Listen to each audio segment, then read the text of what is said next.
Salut les amis, bienvenue sur Investland. Ici Investland, nous parlons d'économie, nous parlons de géopolitique et nous parlons d'Afrique qui est toujours au cœur de nos préoccupations.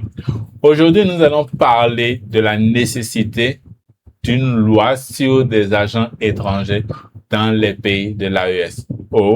Nous allons parler de la nécessité de cette loi pour l'Afrique en général.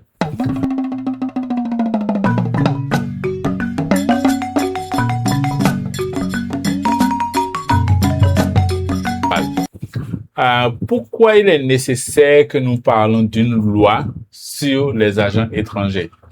Nous savons que la plupart de nos pays reçoivent des journalistes, des ambassadeurs, des agents qui travaillent, des agents principalement étrangers qui travaillent dans les ambassades ou autres organisations locales. Nous avons beaucoup d'ONG qui travaillent dans nos pays, qui viennent pour soit les questions de développement, qui voient surtout pour les enfants, pour lutter contre la faim, pour lutter contre telle chose.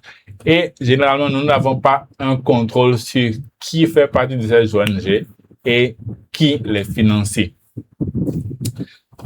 Mais pour qu'on puisse parler de loi sur les agents étrangers, il faut repartir à l'origine de cette loi. Cette loi commence effectivement par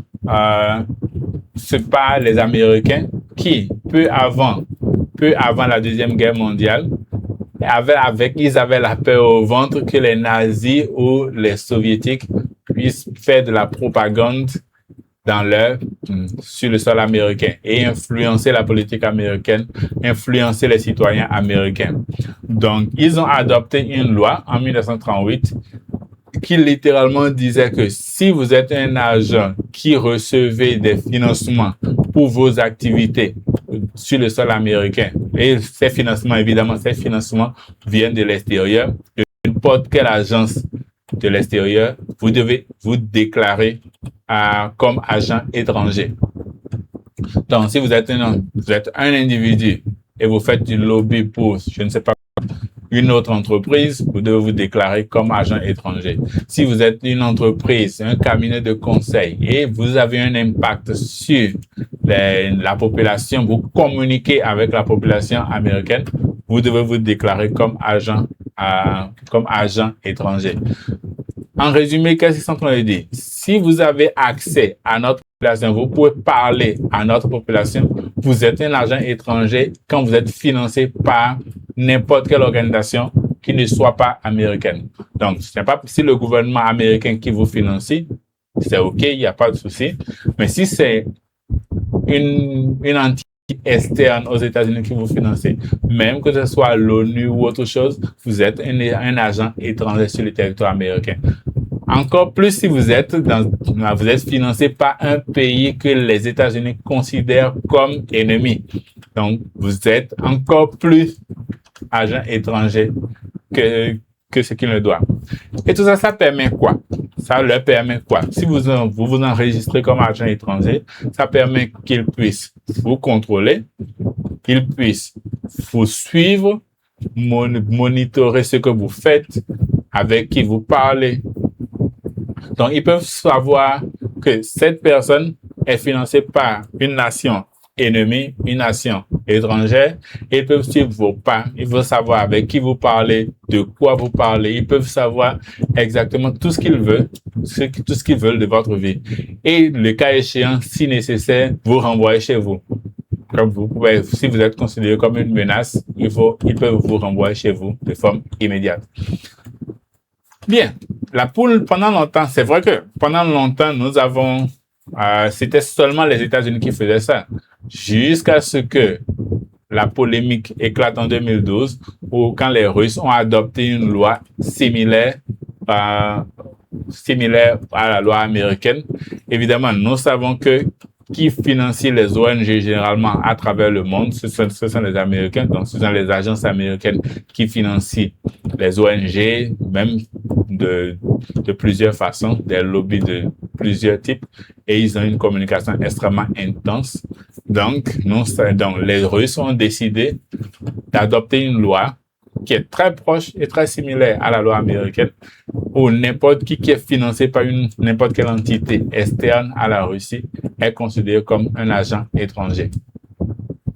L'Union européenne a essayé de faire la même chose, mais ça n'a pas marché parce que le Conseil européen ou l'Assemblée européenne a annulé cette loi. Mais un des pays qui a créé la polémique a été, par exemple, la Géorgie, où, si vous vous rappelez, comment le conflit ukrainien a commencé, c'est exactement des ONG étrangères financées par des Américains qui ont commencé un mouvement, et ce mouvement a fait en sorte que des gens sont morts, et à la fin, nous avons ce que nous avons aujourd'hui.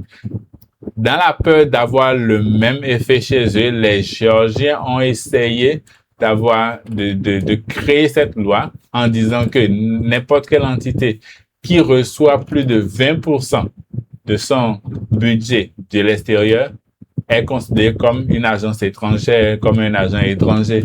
Parce qu'évidemment, si celui qui vous finance, c'est lui qui dicte ce que vous allez faire.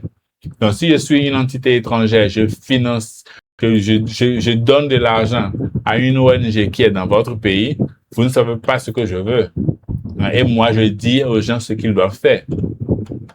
Je donne un agenda. Je financie cet agenda et ils vont faire en sorte que peut-être que je veux un changement de régime chez vous. Vous n'en savez rien. Peut-être que je veux que votre population puisse commencer à se comporter d'une certaine façon. Et je finance, je fais la propagande, je fais du marketing sérieux autour de ça. Et ça peut marcher. Si je veux que votre population puisse percevoir votre gouvernement, votre régime comme un truc terrible, comme une dictature, je peux le faire aussi. Donc, il y a plusieurs façons d'influencer une population, surtout avec les réseaux sociaux aujourd'hui, qui fait en sorte que si n'importe quelle entité reçoit plus de 20% de son budget de l'extérieur, il est considéré comme un agent étranger. Évidemment, il y a eu beaucoup de problèmes par rapport à ça en Géorgie. Et ici, toute la question ici, c'est de savoir pourquoi les pays de l'Afrique, les pays africains ou les pays de l'AES en particulier ont besoin d'une loi sur les agents étrangers. Nous avons beaucoup d'ONG dans nos pays.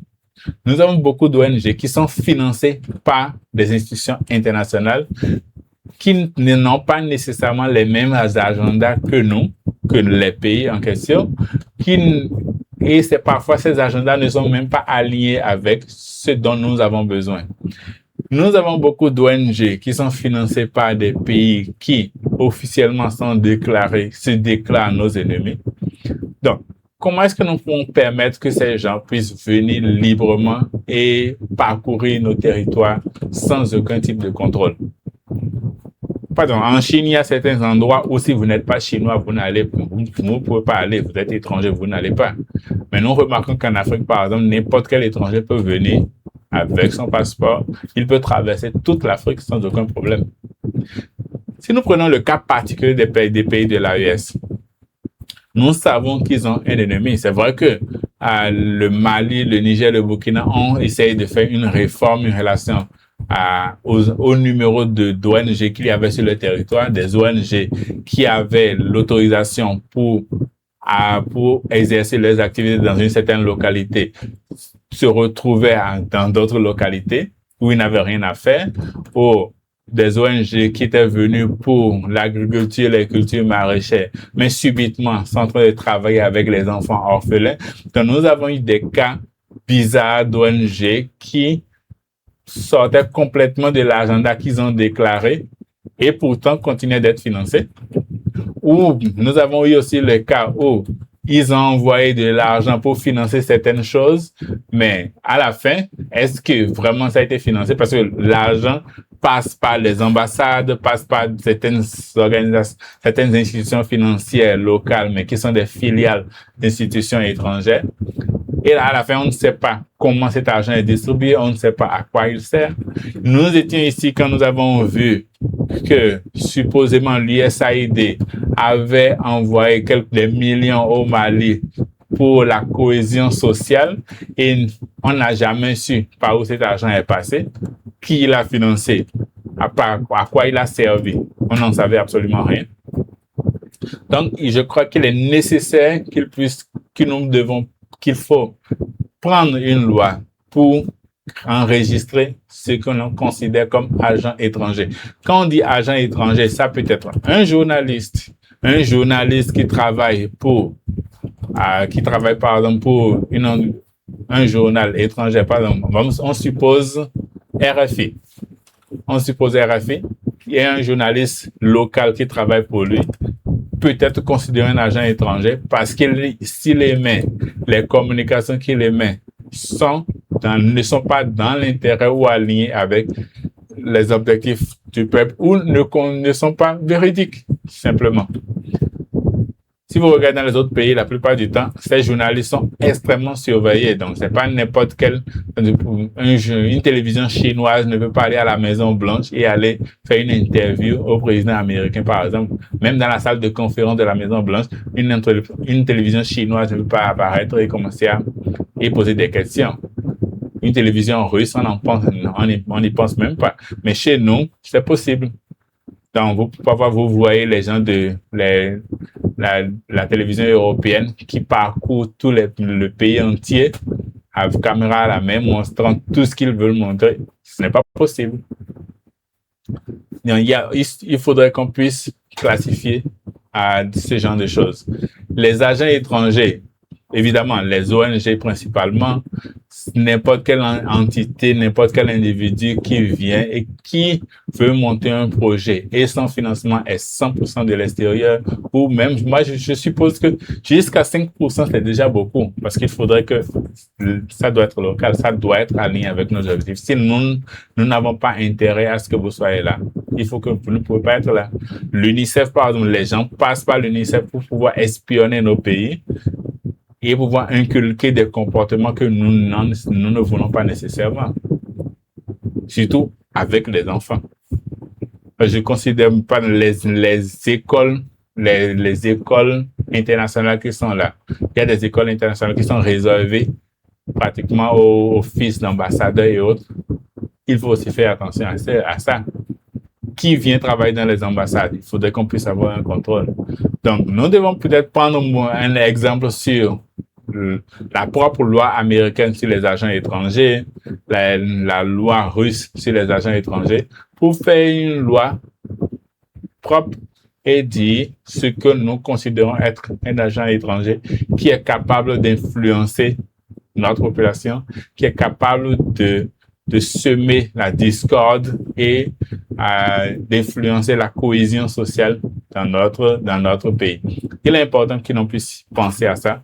Et si vous êtes d'accord, évidemment, laissez vos commentaires. Si vous n'êtes pas d'accord non plus, vous pouvez laisser votre commentaire et nous allons discuter et arriver à une solution, à la meilleure solution possible pour nos pays. La seule chose que nous voulons, que nous puissions tous ensemble prospérer dans le bonheur. Merci beaucoup d'être resté jusqu'à la vidéo. Je vous remercie et à la prochaine.